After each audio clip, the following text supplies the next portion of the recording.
Creemos saberlo todo. Nos da miedo pensar que solo sabemos algo. Pero lo que nos aterra es la certeza de que en realidad no sabemos nada.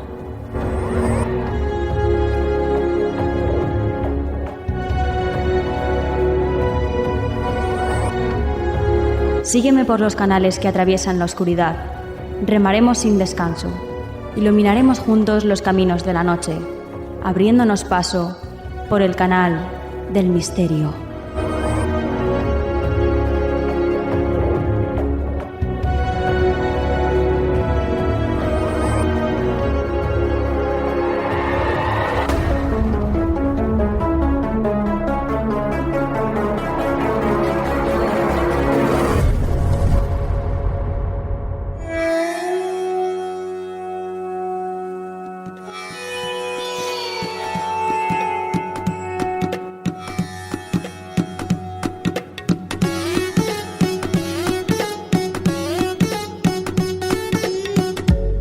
Buenas noches, soy Nuria Mejías y esto es Canal del Misterio.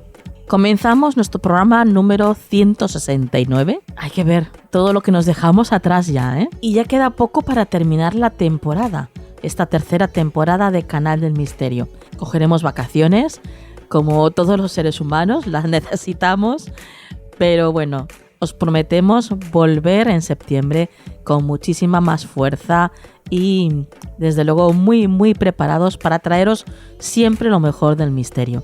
Que eso no quiere decir que esto sea el último programa. No. Este no es el último programa de la temporada todavía, ¿eh? ¿Y qué es lo que os traemos esta noche? Vamos a comenzar hablando de la vida antes de la vida con Juan de Dios. Y vamos también a conocer casos de personas enterradas vivas con Aluriel Vera.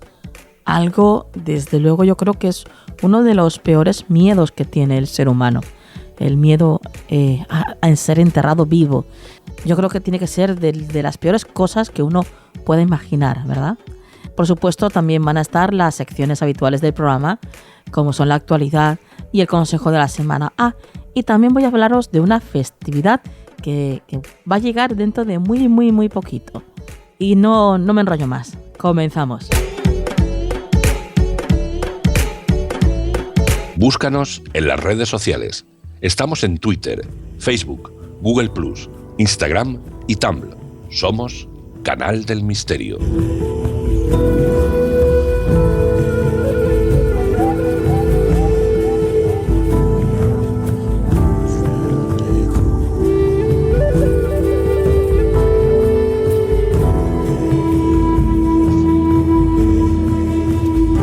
Comenzamos esta noche hablándoos de un tema, pues, de lo más controvertido, en la vida antes de la muerte.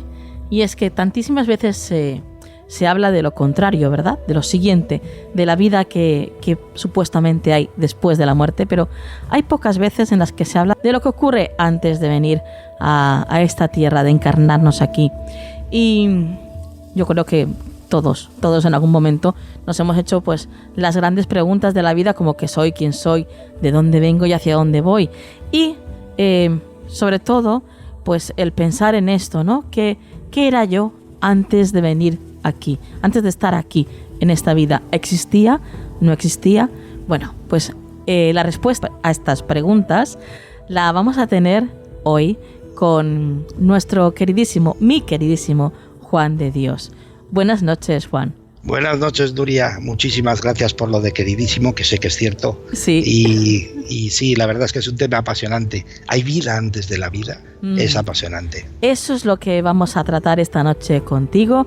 Y bueno, y tú pues nos vas a desvelar las últimas investigaciones que has hecho al respecto, ¿verdad, Juan? Sí, por supuesto, con niños que recuerdan vidas pasadas. Una de las grandes investigaciones que se lleva desde 1965-70 es niños que llegan a este mundo con recuerdos de vidas pasadas, de vivencias anteriores a esta vida. Y claro, eso siempre llamó la atención, pero ahora cada vez está sucediendo más a menudo. Sí. Entonces hay casos muy curiosos que se han investigado. Por ejemplo, yo tengo uno de los que a mí más me llamó la atención, fue de un niño que se llama James Leininger, que desde los 2 años tenía pesadillas de que volaba en un avión y lo derribaban y el avión se encendía en llamas y el piloto no podía salir de dentro del avión. Sí. Entonces, como cada vez que tenía una pesadilla era tan potente, su madre tenía que estar siempre cerca de él cuando dormía porque tenía que estar cuando despertase. Y entonces, llegado a un punto, su madre ya dice, bueno, esto es algo ya más, no es muy normal esto. Entonces, su padre decide investigar por su cuenta. Entonces, empieza a investigar y se da cuenta, porque el niño decía que había sido piloto de la Segunda Guerra Mundial. Bueno, él decía de una guerra anterior. Sí. Supusieron que sería de la Segunda Guerra Mundial porque hablaba de aviones, entonces anteriormente no habían habido, en la primera no hubieron casi. Entonces, claro, empiezan a investigar. Y además él decía que se llamaba, en la otra vida se llamaba James Houston. Ajá. Entonces su padre empieza a investigar si había algún piloto de caza que se llamase así, que había desaparecido con 21 años, decía. El niño sabía hasta la edad que tenía cuando desapareció. Y pues el padre se pone a investigar. Entonces, lo curioso es que conforme el niño se va haciendo más mayor, va recordando más cosas y empieza a dar más datos. Un día su padre le regala un avión de esos pequeños de juguete y llevaba dibujado a modo de como un depósito, y el padre le dice que es una bomba y el niño le rectifica y le dice no, que era un depósito que se llevaba ahí. Y entonces su padre le pregunta, oye, pero ¿qué avión llevabas? Y dice, sí, un Corsair. Un Corsair es un avión de la Segunda Guerra Mundial de los americanos. Madre mía. Entonces, claro, su padre ya se pone un poco a cuadros y entonces decide investigar más. Entonces, empieza a entablar conversaciones con el ejército americano y entonces el niño ya le da unos datos que eso le viene muy bien como pista. Y es que el niño le dice que él despegaba de un avión que se llamaba el Natoma. ¿De un avión? Despegaba de un portaaviones, perdón, que se llamaba Natoma. Y que despegó con su cuadrilla y que luego fue derribado por los antiaéreos de los japoneses. Sí, sí. Entonces su padre se pone a investigar y descubre, le dicen los americanos que sí, que había un portaaviones que se llamaba el Nakoma Bay y que era un pequeño portaaviones y que ahí el jefe de la escuadrilla se llamaba Jack Larson y uno de sus pilotos era John Houston. Vaya. Entonces empiezan a investigar y se dan cuenta que el niño está contando exactamente todos los datos. El John Houston murió porque fue alcanzado por los disparos de la artillería antiaérea de los japoneses y derribado en medio del océano. Entonces, no solo ya con todo esto, sino que investigó a ver dónde estaba Jack Larson, que era el jefe de la escuadrilla, y este hombre aún vivía en Arkansas. Entonces él se va a ver a este hombre de Arkansas y entonces le pregunta y entonces el hombre le dice sí, que el John Houston era el segundo de la escuadrilla de él y que había sido derribado el 3 de marzo de 1945 en el Océano Pacífico. Entonces se quedan todos a cuadros y dice este hombre que la hermana del piloto aún vive, que se llama Ann Houston Barrow. Sí. Y entonces le dice dónde vivía porque aún seguían teniendo relación a raíz de que su hermano había sido el de la escuadrilla de él. Y entonces el padre del crío, de Leininger, se va a visitar a la mujer. Visita a la mujer y la mujer se ve que, por lo que sea, tenía unas ciertas creencias de que podía ser que existiesen vidas anteriores, y entonces decide enviarle unas fotos al niño, a la familia del niño, con el escuadrón, y el niño enseguida señala quién era dentro de un escuadrón donde hay mucha gente, señala quién era y efectivamente ese era el piloto, James Houston, y descubre también una foto en la que él está plantado delante del avión y el avión era un Corsair. Entonces, claro, todas esas coincidencias no se las puede inventar un niño. Entonces, este solo es un caso de los miles de casos que hay, porque otro de los que a mí más me impactó cuando lo leí, ¿sí?, fue un niño de una aldea de Sudán, que el chico recuerda una vida anterior y recuerda que lo habían matado de un hachazo en la cabeza y lo habían enterrado en un sitio de la aldea. Entonces, este niño ya en esta vida reúne a los ancianos, porque claro, la familia lo ve tan claro que reúnen a los ancianos y el niño les cuenta dónde lo habían matado, dónde estaba enterrado su cuerpo, dónde encontrarían el hacha y quién era el asesino. Los ancianos, claro, el niño señala a uno de allí, del círculo. Sí. Entonces, claro, evidentemente los ancianos, por prudencia, pues bueno, vamos a buscar el cuerpo. Encuentran el cuerpo de un niño, el esqueleto de un niño con un hachazo en la cabeza, les dice dónde está el hacha, encuentran el hacha y entonces el hombre declara que había sido él el que había asesinado a aquel niño. Madre o sea, tú imagínate, un niño después de muerto, cuando vuelve a nacer en otra vida, descubre al que lo había matado en la vida anterior dónde estaba el cuerpo y dónde estaba el hacha. Claro, eso no se lo puede inventar nadie. ¿Me explico? Entonces, ¿qué pasa? Como los casos y los datos son tan evidentes, pues hay un grupo de investigadores que sigue la investigación desde hace muchos años. Esto lo inició un tal Jan Stevenson y empezó a investigar porque, claro, los datos que le daban los niños que se podía después investigar eran muy concretos y muy claros, y hay muchísimos, y no tiene nada que ver con religión, o sea, con creencias, ni con culturas, porque hay niños de Sri Lanka, hay niños europeos, hay niños americanos. Ahora están naciendo, que estuve llevando una pequeña investigación personal mía, sí. Y están naciendo niños que comentan que murieron, alucina, en las Torres Gemelas. Vaya. Sí, hay un bombero, hay un empresario que trabajaba en uno de los despachos, que él te dice qué despacho era y en dónde estaba. Cuando las torres salen y se ven quemando, él sabe qué despacho era, en qué altura, dónde estaba y cómo se llamaba, claro, evidentemente. Madre mía.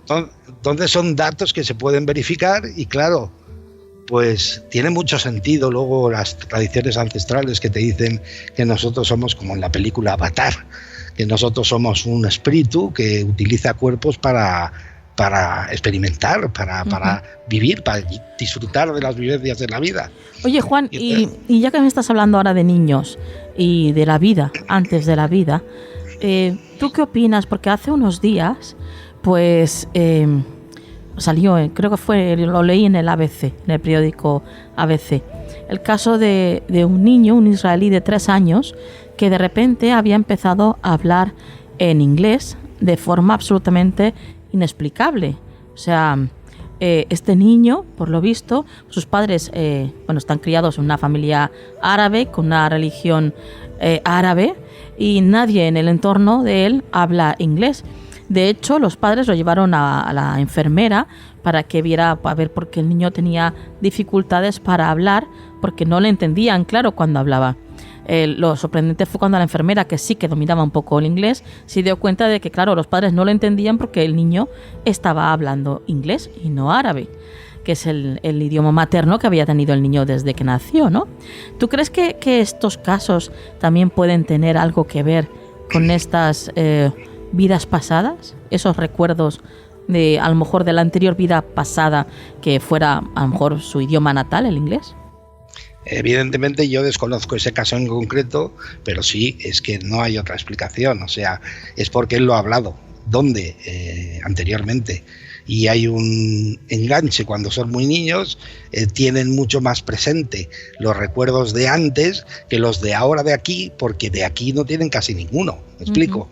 Cuando empiezas a tener vivencias de aquí, por eso se dice que, bueno, se dice no, se ha experimentado, se ha comprobado que los niños de 0 a 7 años tienen muchos recuerdos y de los 7 en adelante se van perdiendo y vuelven a ser niños normales. Hay el caso que lo leí así porque fue un caso muy espectacular, hubo mucho pánico un poco al principio, pero luego el niño volvió a ser normal, de un niño que nada más nacer y salir dijo en perfecto inglés, cuando él no estaba en Inglaterra, dijo en perfecto inglés, ¡jo! Otra vez aquí. Oh, no me digas. Sí, y luego a partir de ahí volvió a ser un niño normal, ¿no? Uh-huh. O sea, como si al salir la cabeza y ver lo que había, dijo, joder, otra vez aquí estamos. Uh-huh. Cada vez. Sí, pero me refiero que no tiene otra explicación. Fíjate que hay niños que recuerdan cosas y la gente, los que solo creen lo que pueden tocar y palpar, pues te dirían, oye, pues porque le habrá influenciado a alguien. Pero es que hay niños que, fíjate, hay un niño que es el de Cameron Macaulay, se conoce con el caso de Cameron Macaulay, que ellos son de Estados Unidos. Uh-huh. Y él dice que le dice a su madre de pequeño que tú no eres mi madre, o sea, mi madre era otra persona. Claro, su madre se quedó pues a cuadros, normal. Y entonces ya se lo pasará a un psicólogo, el psicólogo conoce a un investigador de estos, al John Turke, y se lo dan a él el caso, él empieza a investigar, el niño le da tantísimos datos que al final decide coger al niño y a la madre e irse donde el niño decía que había vivido, que era en las Islas Hébridas de Inglaterra, al sur de Inglaterra. Y llegan allí y encuentran la casa donde el niño decía que había vivido, encuentran el agujero que tenía la casa, porque era una casa, es una isla, era una casa pegada a la playa, encuentran el agujero por donde el niño se escapaba con su hermano sin que lo supiese su madre por el sótano para irse a la playa, bañarse y volver a la casa, encuentran, el niño le dice el color que tenía el perro, el color que tenía el coche, cómo se llamaba su padre, su madre, y al final la casa estaba vacía, pero recurren al dueño al último dueño de la casa, y resulta que era una mujer viuda, y dice que ellos eran los familiares de ella, y entonces al médico le dice, al investigador le dice que tenían un perro como el niño dice, tenían un coche negro como el niño dice, sí. Su padre había muerto de accidente como el niño decía, y que sí que eran los últimos que habían vivido en esa casa. Pero fíjate, ¿qué influencia puede tener? ¿Quién puede influenciar al niño si estamos hablando de Estados Unidos y de Inglaterra? ¿Sabes? Sí, o sea, sí. No. Lo que está claro es que esos temas son muy tabú, tenemos muchos miedos almacenados ahí, el miedo lo que hace es un poco apartar lo que no le interesa, lo que no nos interesa. Pero hay cosas que son muy evidentes. De hecho, se sigue investigando porque es que es muy evidente. ¿Y qué crees tú, Juan? ¿En la anterior vida hemos estado aquí encarnados en la Tierra o venimos de otro plano? ¿Cómo crees tú que es esto? Bueno, yo siento que existen un montón de niveles de espacios donde estar, como cuando uno llega a un colegio, existen un montón de aulas, pero también es cierto que parece ser que uno suele volver a lo que más conoce y donde están sus conocidos, porque parece ser también, por lo que están investigando, que venimos en grupos, pero para ayudarnos unos entre otros, porque de alguna forma venimos aquí a disfrutar de la vida, pero ya sabes que tenemos muchas barreras para poder disfrutar, muchos obstáculos, y entonces para ayudarnos unos a otros, servirnos, ellos dicen, de espejo. Lo que no eres capaz de verlo tú, yo te lo represento, y entonces como yo te lo estoy representando delante de ti, lo puedes ver o decir, este tío es un idiota. ¿Me explico? Sí, entonces, sí. Por desgracia, muchas veces la conducta es decir que el tío es idiota, en lugar de decir, me está enseñando algo que yo no soy capaz de ver dentro y que él me lo representa tan claro, me molesta tanto, porque es algo que yo tengo dentro y no quiero ver. Efectivamente. Pero no te puedo decir si siempre hemos vivido aquí o hemos vivido en otros sitios. Hay millones y millones y millones de galaxias y de sistemas que puedan tener condicionamientos parecidos al sistema solar nuestro. Ahí se ve que hay millones y millones, entonces no tengo ni idea. Claro, porque además estamos hablando de un concepto o de una creencia que no obedece a ningún tipo concreto de costumbre social, religión o raza, ¿no? Sino que esto se ha hablado, pues de esto se habla en casi todas las religiones. En casi todas.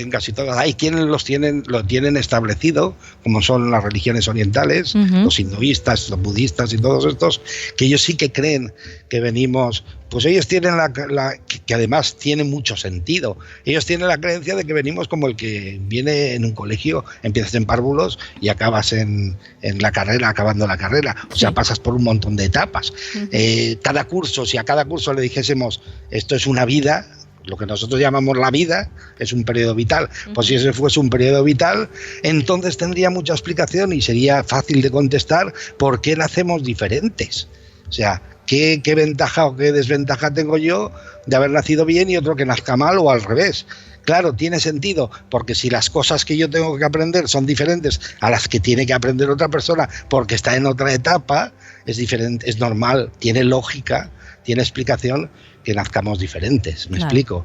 Porque si no, no tendría ningún sentido. O sea, si solo fuese un periodo vital de 80 años y se acabó, oye, ¿por qué nazco yo bien y otros sin piernas? ¿O por qué? ¿Qué pasa?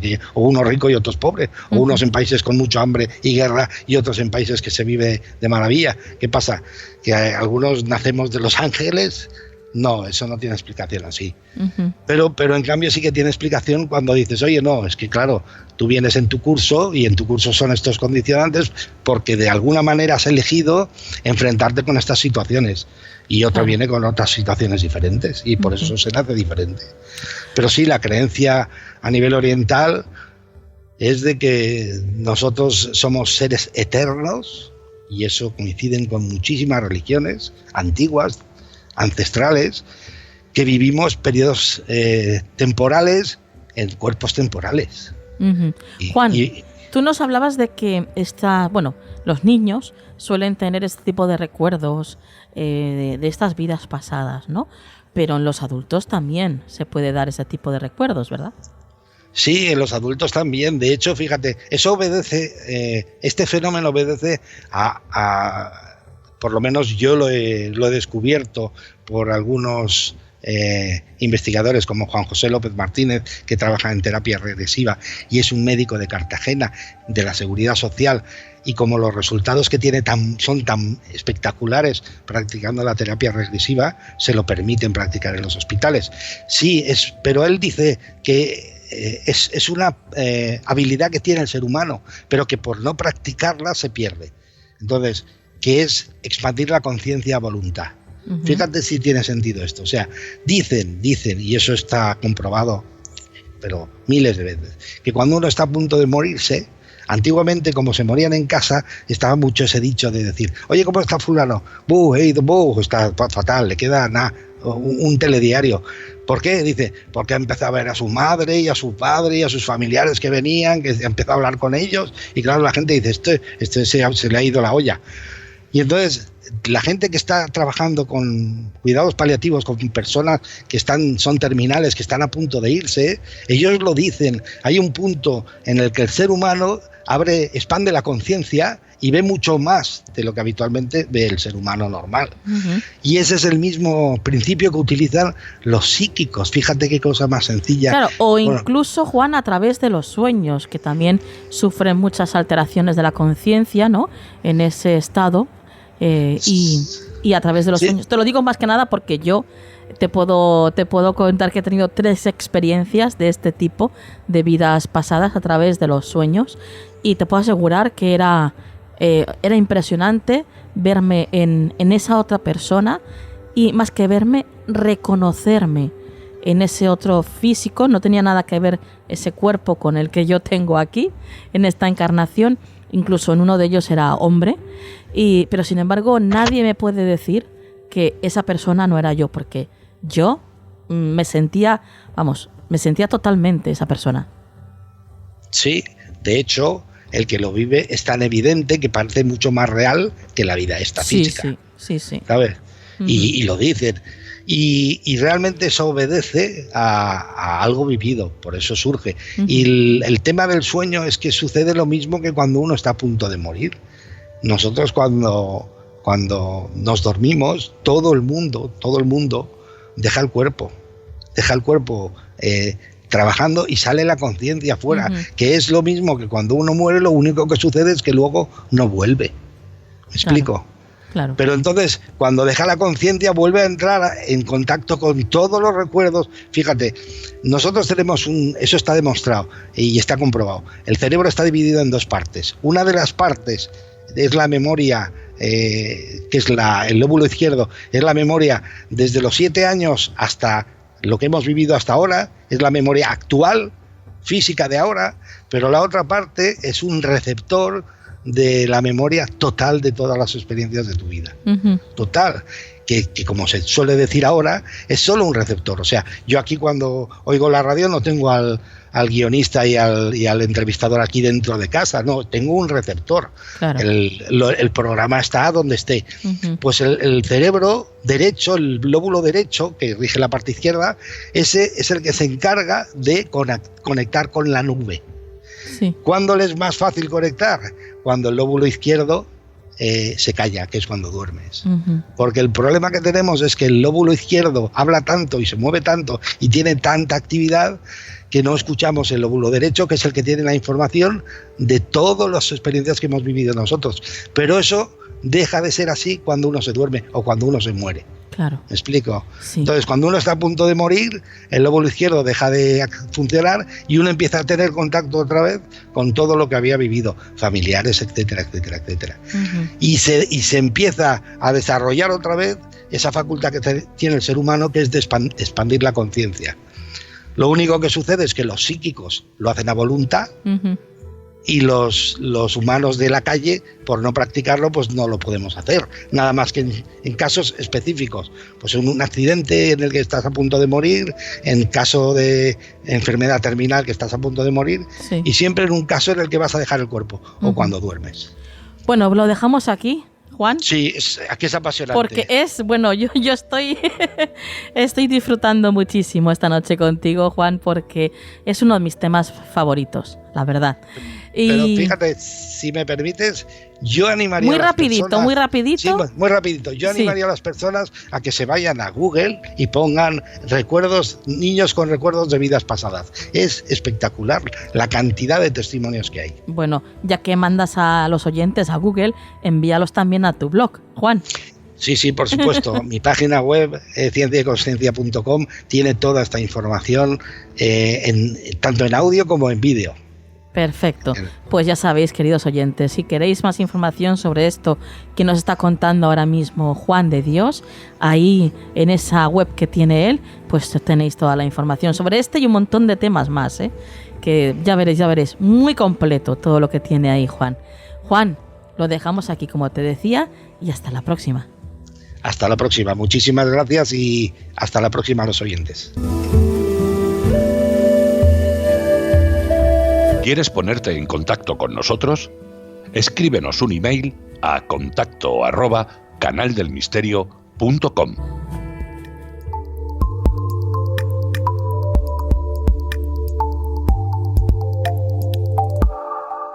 Actualidad en Canal del Misterio.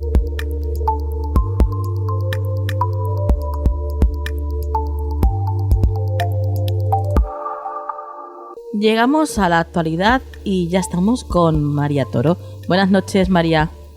Buenas noches, Nuria. Bueno, comenzamos con el primer titular que nos traes esta noche y dice así: los arrecifes de coral reducen las inundaciones destruyendo las olas desde su interior. Así es, Nuria. Un estudio publicado la pasada semana en Nature Communications, en el que participa la Universidad de Cantabria, compara las inundaciones actuales con las que podrían ocurrir en las zonas costeras si se perdiese hasta 1 metro de altura de los arrecifes de coral, pérdidas que, por otra parte, ya están sucediendo a escala global.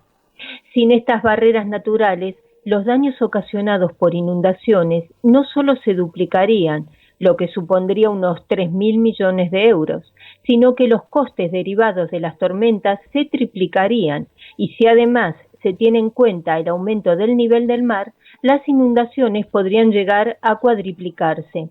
Para las tormentas más fuertes, los daños por inundación podrían aumentar en un 91%, lo que supondría hasta un total de 230.000 millones de euros. Los países que más beneficios obtendrían de la conservación y restauración de los arrecifes serían Indonesia, Filipinas, Malasia, México, Cuba y Estados Unidos, que son quienes sufren el impacto directo de los huracanes Irma y María o del tifón Haiyan. Desafortunadamente, los arrecifes de coral tienen que hacer frente a amenazas como el desarrollo costero, la explotación de la arena y los corales, la pesca excesiva, las tormentas y el blanqueamiento. Sin embargo, este estudio identifica por qué y dónde buscar la ayuda necesaria para su restauración, ya que al ser ecosistemas vivos pueden recuperarse si se gestionan correctamente. Esperemos que lo tomen en cuenta. Y vamos con la otra noticia que nos traes esta noche, que dice así: una profesora diseña lo que sería el cuerpo femenino perfecto, según la ciencia, claro. Así es, Nuria. La profesora en anatomía y antropología Alice Roberts de la Universidad de Birmingham se embarcó en un proyecto para diseñar el cuerpo femenino perfecto desde el punto de vista evolutivo. Para ello reconstruyó su propio cuerpo desde cero y desarrolló un prototipo de la mujer ideal creado para estar libre de todas las deficiencias que obtuvimos los seres humanos durante el proceso evolutivo.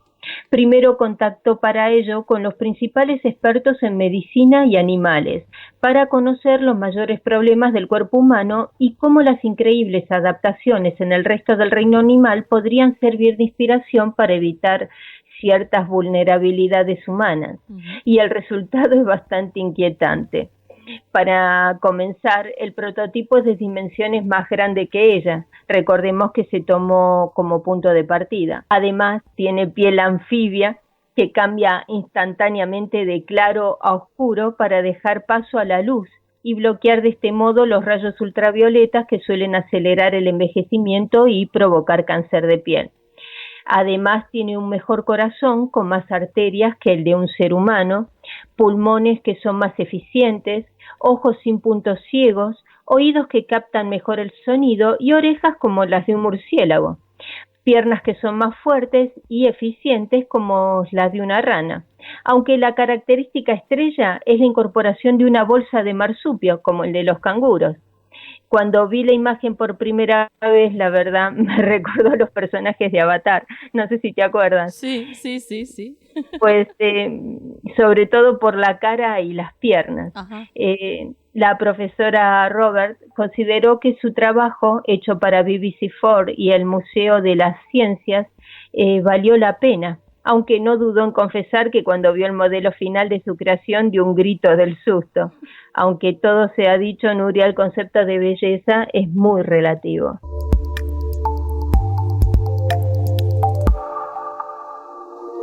Por supuesto que sí, desde luego. No hay nada más relativo que la belleza. María, lo dejamos aquí, tu dato de contacto. Sí, os dejo mi Twitter, que es @mariatorodiana. Compañera, hasta la próxima. Hasta la próxima, Nuria.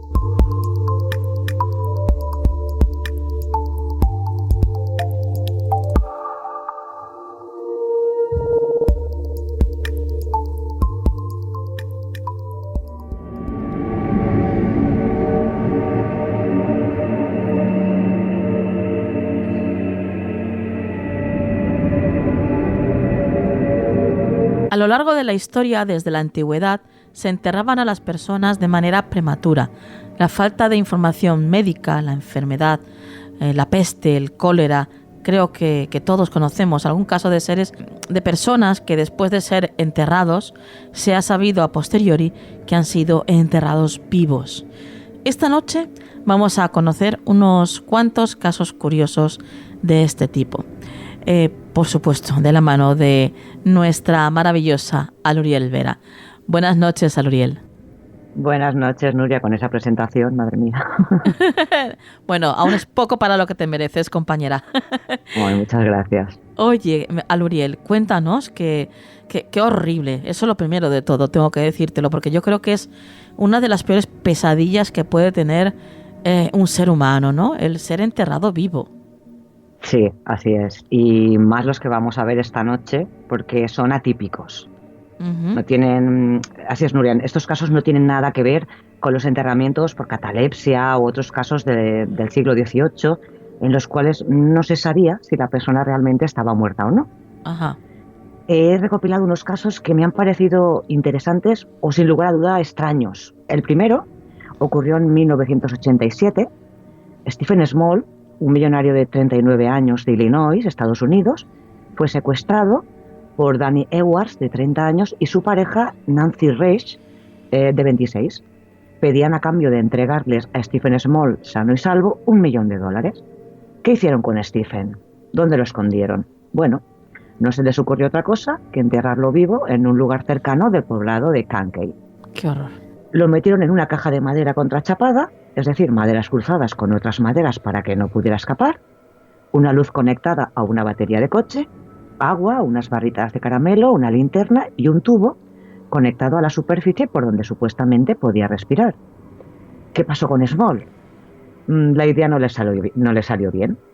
La arena comenzó a bloquear el acceso de oxígeno y Small murió asfixiado, antes de que los secuestradores pudieran cobrar el rescate.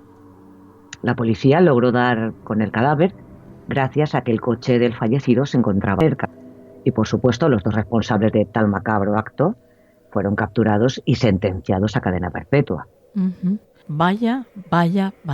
Continuamos con el siguiente caso que nos traes, que es el de Mina Elowary. No sé si lo he dicho bien. Sí, lo has dicho muy bien.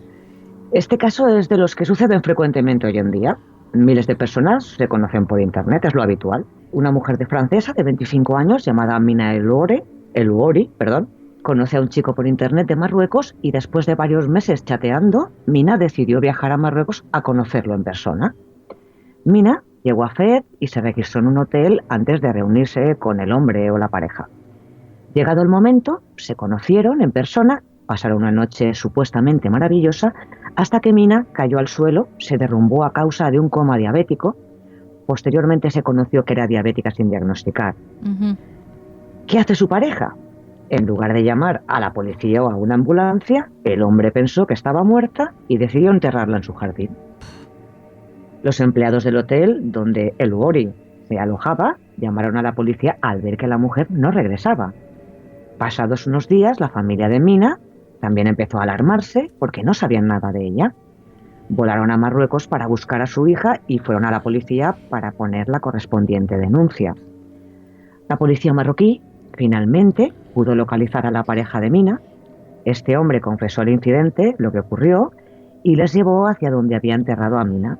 La policía encontró ropa sucia de la chica y una pala con la que cavó su tumba. Uh-huh. Este señor, del que no se conoce su nombre, fue acusado de homicidio involuntario. Y pasamos al siguiente caso que nos traes, que es el de Michelina Lewandowska. Sí, este caso es el de Michelina Lewandowska, una chica de 27 años, nacida en Polonia, que vivía en Inglaterra con su novio Marcin Kapsal, de 25 años, y un hijo en común, Jakub, de 3 años. Marcin le había regalado un anillo de compromiso para casarse, pero al parecer ya no le atraía como antes. Un sábado de mayo de 2011, Marcin le sugirió a Michelina que fueran de compras, pero antes la llevó a un bosque diciéndole que tenía algo importante que enseñarle, acompañados por un amigo del novio, Patrick Bores, de 18 años. Llegaron a un lugar apartado y una vez allí, Marcin le dio a Michelina una descarga eléctrica con un taser. La ataron entre los dos con cinta americana, la metieron en una enorme caja de cartón y la enterraron a unos 2 metros bajo tierra. Cuando acabaron, se marcharon imaginando que todo había acabado. Michelina se despertó y se dio cuenta por la macabra situación que estaba pasando. Tenía claro que iba a morir. Empezó a angustiarse. Era el final, pensaba en su hijo, no lo iba a volver a ver más. Aún así, sumida en esta siniestra escena de terror, algo en su mente le decía el anillo. Esto le hizo recordar que en uno de sus dedos tenía el anillo de compromiso con 3 piedras que hacía unas semanas Marcin le había regalado. Con todas sus fuerzas, empezó a cortar con el anillo la cinta adhesiva que la tenía maniatada. El oxígeno, iba agotándose en la caja de cartón, pero aún así sacó fuerzas de flaqueza y logró cortar la cinta. Luego, con el mismo anillo, rompió la caja de cartón y metió la mano por un agujero hasta ir rompiendo el cartón. La tierra empezó a caer a través del agujero, le llenaba la cara, el pelo, estaba llena de tierra. Michelina estaba agotada, pero tenía que salir de ese agujero. Logró sacar los brazos y al final salió. Michelina se tambaleó desde el bosque hasta una carretera donde hizo parar un coche que pasaba y llamó a la policía. El autor y su cómplice fueron arrestados 2 horas más tarde. Martin declaró en el juicio que él nunca tuvo intenciones de asesinar a su prometida, solo quería darle un susto para que pensara en cambiar en su físico, porque no le gustaba. Hay fuentes que dicen que el novio Martin se inyectaba sustancias para aumentar su masa muscular. Se obsesionó con el gimnasio y le atraían otras chicas que veía allí. Pues bien, en vez de cortar la relación, se le ocurrió esta cruel manera de deshacerse de ella. Por otro lado, Michelina dijo que el objetivo que ella pensaba era librarse de ella para poder quedarse con la custodia de hijo que tienen en común, Jakub. Ujú. Después de escuchar dichas declaraciones, el juez sentenció a Martin a 20 años de prisión. Patrick Bores, de 18 años, fue absuelto por intento de asesinato, pero fue sentenciado a 4 años y medio en una institución de delincuentes juveniles por secuestro. Madre mía, vaya telita. Qué personajes. Y seguimos... Es increíble. Sí, seguimos con el caso de el ruso que murió por desafiar a la lógica. Sí, este es de los casos que creo yo que más que desafiar a la lógica, más desafiar a la muerte, y así lo hizo. Ujú. Este caso ocurrió en 2011. Un ruso de 35 años de la localidad de Blangoskub, espero decirlo bien, que me perdonen los rusos, apasionado de las emociones fuertes, decidió vivir en carne propia la experiencia de ser enterrado vivo. Con la ayuda de un amigo, cavaron una fosa en el patio de su casa y se encerró en un ataúd bastante improvisado, con una botella de agua y un móvil. En el ataúd colocaron unos tubos para que entrara el oxígeno que necesitaría, y posteriormente el amigo cubrió la tumba con unos 20 centímetros de tierra. A los pocos minutos del entierro, el amigo llamó al hombre, que estaba bajo tierra enterrado, y comprobó que éste estaba en buen estado. Y se metió en la casa con el móvil cerca, por si le pedía ayuda o quería algo su amigo. Al día siguiente, cuando volvió a desenterrarlo, se llevó una tétrica sorpresa: su amigo estaba muerto. La noche anterior, la torrencial lluvia que había caído había tapado los precarios tubos que permitían la entrada de aire al féretro. Madre mía, ya te digo, yo creo que es de las peores pesadillas, Aluriel, en las que si alguien piensa, bueno, ¿de qué manera no me gustaría morir, ¿no? Yo creo que esta es una de ellas, desde luego, de las primeras. Sí, estoy completamente de acuerdo. Qué horror, qué pesadilla. Tiene que ser horroroso. Vaya casos que nos has traído esta noche, Aluriel. Bueno, pues ya nos has dejado tocados, ¿eh? Ya lo sabes, como siempre haces. Y ahora, antes de marcharte, tu dato de contacto. Claro, pueden enviar un mail a Canal del Misterio o buscarme en Facebook o en Twitter por Aluriel Vera. Compañera, hasta la próxima. Un placer, Nuria. Dulces lunas.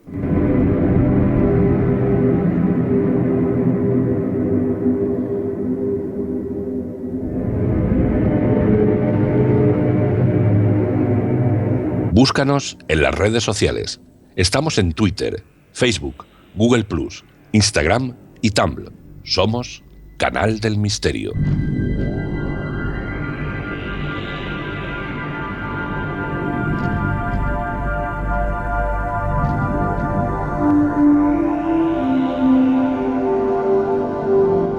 El consejo de la semana en Canal del Misterio.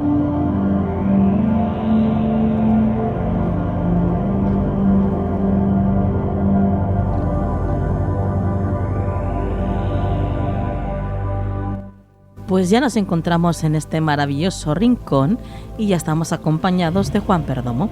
Buenas noches, Juan. Hola, Nuria, muy buenas noches. ¿Qué tal estamos? Bueno, pues felices de estar una semana más aquí, compartiendo esto contigo, con todos los compañeros y, por supuesto, con todos los oyentes que nos escuchan. Y ya dispuesta a escuchar, a ver cuál es la carta y el consejo que sale para la semana que viene, Juan. Perfecto. Vamos a por ello.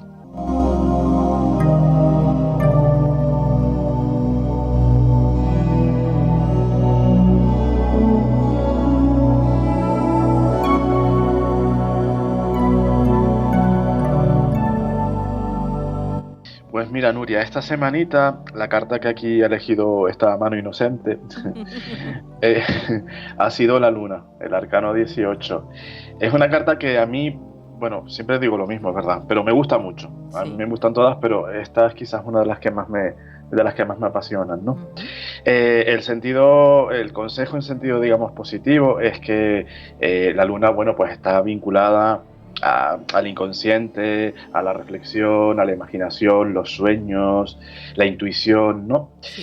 Entonces esta semana podemos estar como muy con todas esas capacidades, digamos, muy a flor de piel. Puede ser muy interesante, Nuria, prestar mucha atención a los sueños esta semana, porque nos pueden dar mucha información, muchos mensajes. Podemos establecer contacto o intentar establecer contacto, si lo deseamos, un poco pues con todo ese otro lado más intangible, ¿no?, de la vida, porque esta semana podemos estar, como digo, muy predispuestos a eso. Ajá. Lo que pasa es que también la luna, por otra parte, Nuria, está relacionada pues con ciertas cosas ocultas, secretos, medias verdades. Vaya. Entonces el consejo esta semana también puede ir por el otro día leí un proverbio árabe, no recuerdo muy bien, pero decía algo así como: si tienes un secreto, o lo entierras o lo cuentas, ¿no? O sea, algo hay que hacer con ese secreto. Si tenemos algo que hablar, si tenemos algo que está ahí dentro y que pues casi que es buen momento para sacarlo. Y por otra parte, también pueden aflorar cosas de personas o de circunstancias que desconocíamos y que no sean, como digamos, chocantes, ¿no? Entonces, esta semana también, como consejo, Nuria, estar preparados para descubrir quizás cosas que puede que no nos agraden mucho, pero que tenemos que saberlas, que es importante que afloren para que sepamos pues qué terreno pisamos o qué posición tenemos en relación a una persona o una situación, ¿vale? Y en definitiva, pues una semanita muy emocional, que vamos a tener que jugar un poco con eso también, con que las emociones se nos pueden desbordar un poquito. Intentar respirar y estar tranquilos. Bueno, pues haremos caso de tu consejo, ya lo sabes. Fíjate, viene potente, ¿eh? Buah, ya lo creo, madre mía. Y ahora, Juan, tus vías de contacto.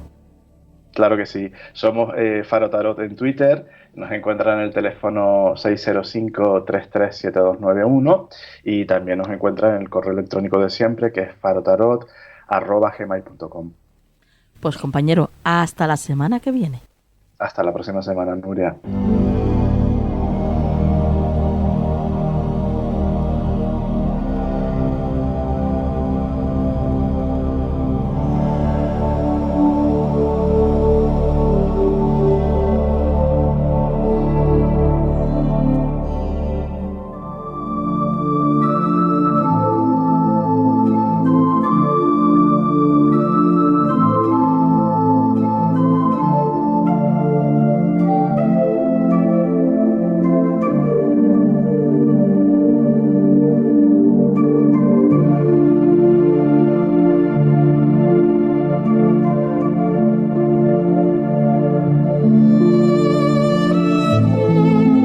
A continuación, y ya casi para acabar el programa de esta noche, voy a hablaros de una festividad que está muy próxima a nosotros ya.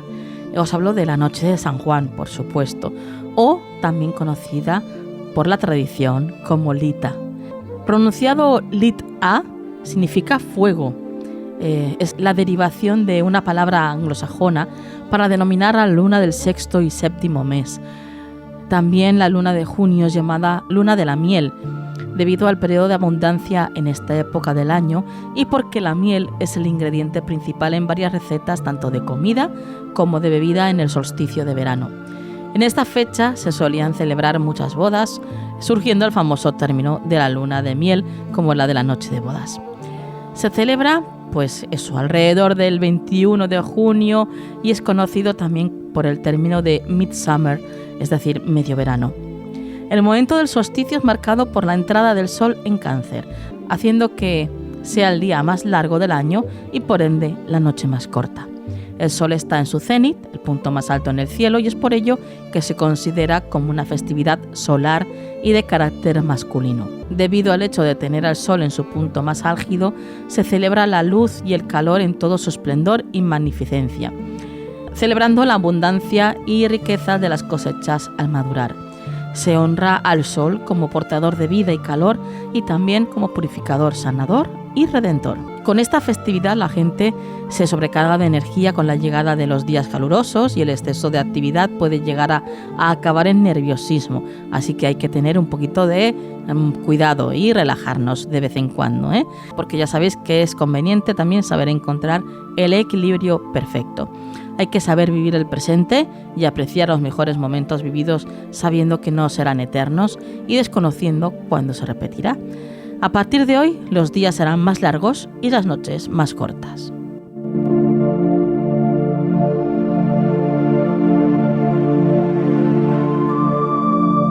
El solsticio de verano es considerado como la cuarta etapa energética de la rueda del año en la Wicca, marcando la mitad del año del camino recorrido durante este, por lo que suele ser tradición disfrutar de la puesta de sol desde una colina o una montaña para despedir el sol en su día de mayor gloria.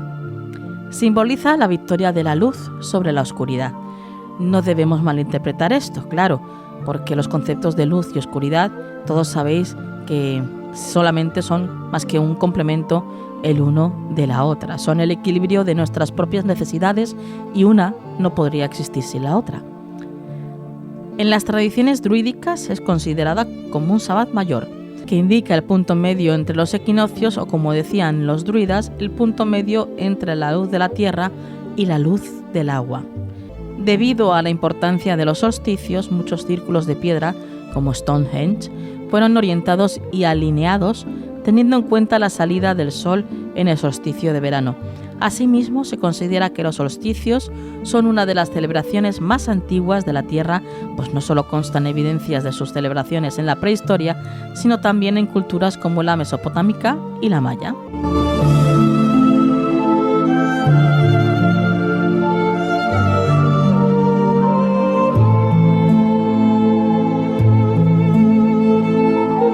La simbología típica de este día son la lanza del dios y el caldero de la diosa, como representación del poder de uno y la generosidad de la otra. Lita nos dice que puede que alcancemos nuestros deseos y sueños, pero que para ello quizá haya que dar un paso arriesgado. La confianza en que lograremos lo que buscamos es lo que nos debe ayudar a tomar una decisión a veces drástica para lograr lo que buscamos sin miedo a una posible y terrible consecuencia. Si no arriesgamos, quedará la duda y la frustración de no haber podido conseguir aquello que anhelábamos. La escena típica de Lita es aquella en la que sus hogueras brillan durante toda la noche. Grandes hogueras de roble y abeto se encienden para celebrar la conexión de la vida con el sol y muchos son los que las saltan para purificarse y festejar el solsticio. Yo una de ellas. Como sabéis, aquí en la Comunidad Valenciana, en Valencia, en Alicante, bueno, pues se celebra muchísimo esta festividad. Pero continuamos con las hogueras, porque además con las hogueras se invita al fuego a ser parte de nuestra vida. En estos fuegos pueden quemarse aquellas cosas que deseamos alejar o aquello que ya no nos es útil o nos provoca actitudes negativas. Es tiempo de purificación, limpieza y transmutación mediante el fuego, por lo que todo ello debe arder para poder seguir evolucionando sin las cargas del pasado. Para ello puede escribirse en un papel aquello que se desea alejar y leerlo en silencio o en voz alta, como se quiera, antes de echarlo al fuego, visualizando cómo desaparece de nuestras vidas mientras las llamas lo consumen y nos ayudan a superarlo para ser más fuertes.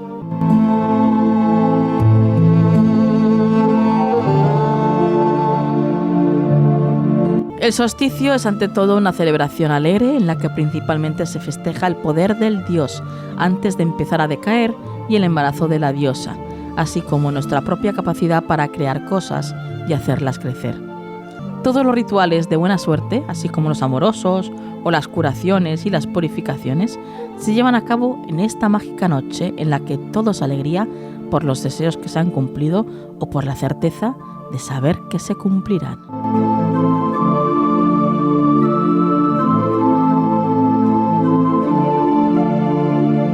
Y ahora voy a daros pues 2 rituales que podéis hacer esta noche para todos aquellos pues que no podáis hacer una hoguera o no tengáis el mar cerca, ¿vale? Si tenéis el mar cerca y tenéis pues la posibilidad de acercaros, lo conveniente es entrar en el mar que os dé 3 veces las olas. O sea, entráis, que os llegue una ola hasta los pies, pedís un deseo y salís caminando hacia atrás, sin darle la espalda al mar.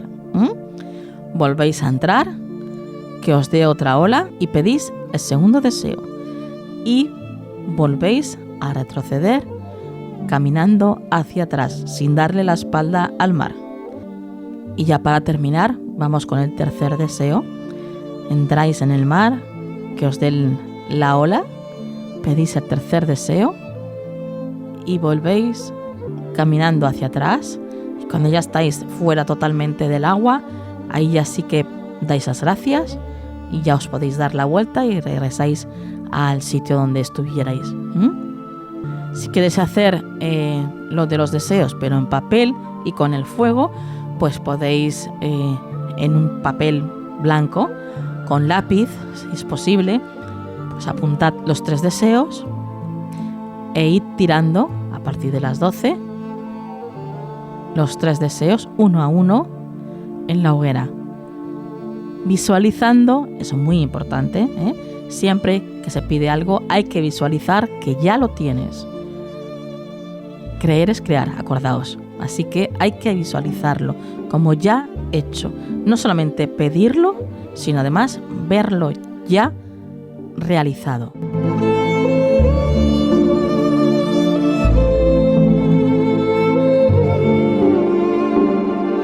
Y como os decía, para todos los que no estéis cerca del mar, pues podéis hacerlo también en vuestra casa. Es muy fácil, 7 velas. Los colores son blanco, rojo, azul, morado, verde, negra y naranja o amarilla, como queráis. Ponéis las velas en este orden de izquierda a derecha, representando los 7 planetas.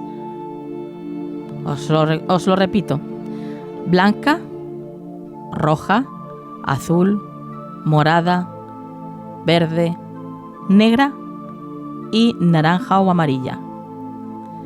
La negra, como siempre os digo, no os asustéis, no tiene nada que ver con la magia negra. La negra es la representación del sábado de Saturno y es negra pues porque es el mejor color para limpiar, que es lo que hace este maravilloso planeta.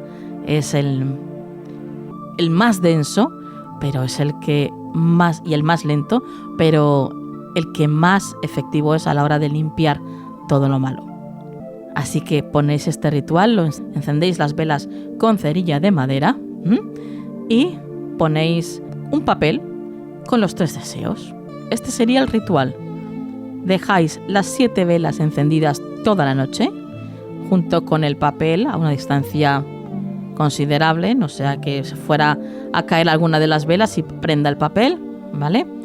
Y como os he dicho antes, muy importante, visualizar los deseos que queréis conseguir o lo que queréis eliminar de vuestra vida. Bueno, pues así de sencillo es el ritual de Lita. Espero que lo paséis todos muy bien y que, bueno, pues que vuestros deseos se cumplan.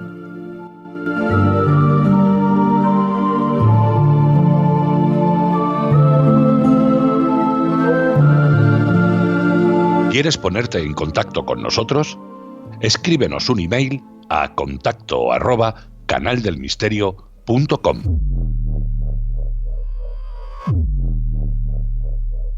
Pues queridos misteriosos, ahora sí, llegamos al final del programa de esta noche. Espero que lo hayáis pasado genial, que hayáis aprendido con nosotros y desde luego que os hayan quedado muchas ganas de seguir con nosotros la semana que viene, ¿eh? Eso sobre todo. Gracias por estar ahí.